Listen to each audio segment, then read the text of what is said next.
ሃይ ኤቭሪባዲ ዛሬ የምናየው ራሳችንን እንዴት እንደምናስተዋውቅ ነው። ማለትም የተለያዩ አይነት ጥያቄዎች የምንጠይቅ ዋት ኢዝ ዮር ኔም መልስ እንሰጣለን። ለምሳሌ ዋት ኢዝ ዮር ኔም ብሎ ከተጠየቀን ማይ ኔም ኢዝ እያልን የራሳችንን ስም እናስገባለን ማለት ነው።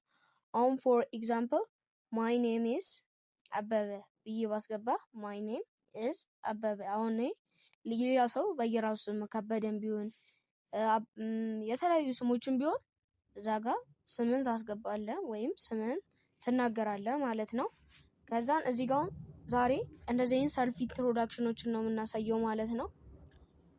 ኩዌስችንስ ኤንድ አንሰር በኤ ወይም በአረንጓዴው የተጻፉት ኩዌስችኖች ወይም ጥያቄዎች ሲሆኑ በቢ ወይም አንሰር የምንላቸው ደግሞ ምላሾቻችን ማለት ነው። ቢ ወይም በሰማያዊ የተጻፈው ማለት መቀባለ ሰማያዊ በተጻፈው በእነሱ መሰረት ኤ ብዬ ኩዌስችን ላይ ጽፍላችኋለሁ። ከዛ አንሰር ላይ ቢ ብዬ አሁን ሜክ አድርግላችኋለሁ ማለት ነው። አሁን እንደዚህ አይነት ጥያቄዎችን በእናሳይ እዚህ ቻናል ላይ እንደዚህ አይነት ጥያቄዎችን ቀለል አድርጋችሁ እንዴት እንደምመልሱ ነው የምናሳያችሁ። ራሳችሁ እንዴት ማስተዋወቅ እንደምችሉ ወደ ቮካብለሪም በቃ እንደዚህ አይነት የራስ ማስተዋወቆችን እናሳያለን። ፎር ኤግዛምፕል አሁን የተለያዩ አይነት ጥያቄዎችን ዌር ዱ ዩ ሊቭ፣ ዌር ዩ ቦርን፣ የተወለዳችሁበትን ዓመተ ምህረት የሆነ ሰው ቢጠይቃችሁ እንዴት ትራንስሌት ለምትሉ እንደዛ አይነት የተወሰኑ ጥያቄዎችን ሰፈር እናደርጋለን ማለት ነው። ይኸው ዌር አር ዩ ሊቪንግ፣ የት ነው የምትኖረው፣ ዌን ዩ ቦርን፣ በስንት ዓመተ ምህረት ተወለድ፣ ዋትስ ዮር ሆቢ፣ እንዴት ሆቢ ምንድን ነው፣ በትርፍ ጊዜ ማድረግ ምን ይመቻል፣ ሃው ኦልድ አር ዩ፣ ስንት ዓመት ነው። እንደዚህ አይነት የተለያዩ አይነት ጥያቄዎችን ብንጠይቅ ምን እንመልሳለን የሚለው ጥያቄ ነው ማለት ነው። አሁን እዚህ ጋር አሁን የተለያዩ አይነት ጥያቄዎች አሉ። አሁን ዋትስ ዮር ኔም ሲባል ማይ ኔም ኢዝ አበበ ሲል እሱን ለተለያዩ አይነት ክብር ለምንሰጣቸው ሰዎች ነው መመለስ ያለብን። እንደዚህ ላይክ አሁን ከጓደኞቻችን ጋር ሆነ ዋትስ ዮር ኔም አበበ፣ ወይም እኩያ ጋር ከሆነ አበበ፣ ልዑል ምናምን የተለያዩ አይነት ስሞችን መስጠት ትችላለህ። አሁን ደግሞ ዌር አር ዩ ሊቪንግ የሚለው ነው። አሁን ሰፈርም እንደሆነ አያም ብለህ ትጀምራለህ። ዌር አር ዩ ሲል ዌር አይ አም ሊቪንግ፣ እዚህ ጋር አሁን ሊቪንግ ተብሎ ነው የተሰጠ። ማለትም በተመሳሳይ ቨርብ ነው መመለስ።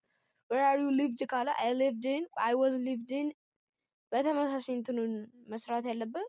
አይ አም ሊቪንግ አራውንድ፣ ለምሳሌ ቂራ ቢሆን ሰፈር አራውንድ ቂራ ወይም ቄራ ትለዋለህ። አይ አም ሊቪንግ አራውንድ ቄራ ትለዋለህ ማለት ነው። ማለትም አሁን የምኖርበትን አካባቢ እየጠየቀ ከሆነ እንደዚህ መልስ መስጠት ትችላለህ ማለት ነው። አራውንድ ቂራ አካባቢ ማለት ነው።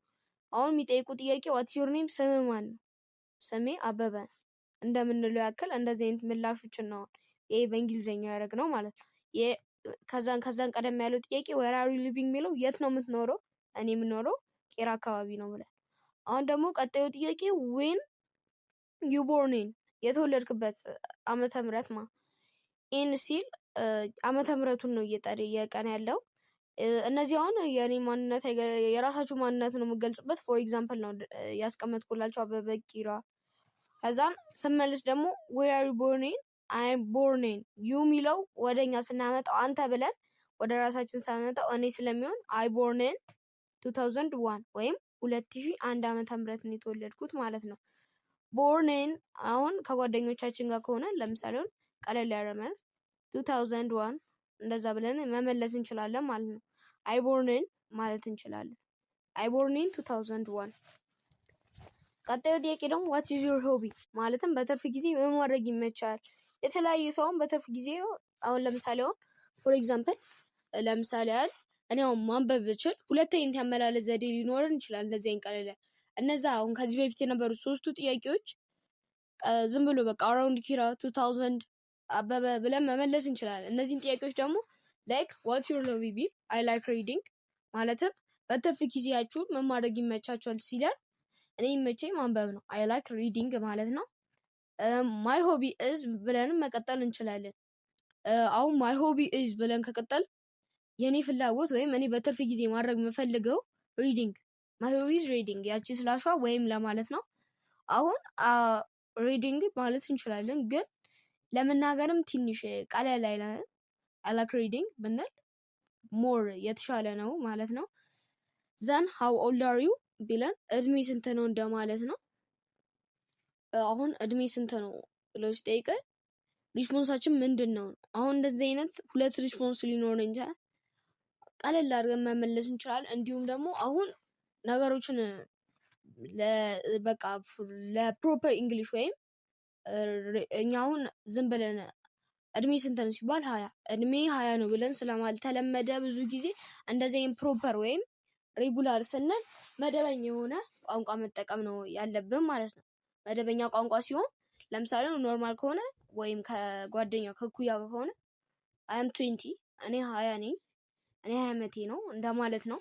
ግን ሞር የሚሻለው ደግሞ አይ አም 20 years old ብንል ለፕሮፐር ወይም መደበኛ የሆነ እንግሊዘኛ ሊሆንልን ይችላል ማለት ነው። አይ አም 20 years old ማለትም how old ነው የሚል ምን ያህል ዳይሬክትሊ ሲተረጎም ምን ያህል ትልቅ ነው ወይም እድሜ ምን ያህል ነው። ስለዚህ years በየር ሳይሆን አይ አም 20 ብንለው ግራ ሊገባው ስለሚችል ምንድን ነው 20 ምን ወር ነው ምን እንደሆነ ለመናገር ይገልጽልናል ማለት years old ምን ኦልድ ደግሞ ይሄኛውን እንትን ለማድረግ ነው። ከሌላ ጥያቄ ካላችሁ ቀጣይ ሊሰራላችሁ የምትፈልጉት ርዕስ ካለ ኮሜንት ላይ ተናገሩ።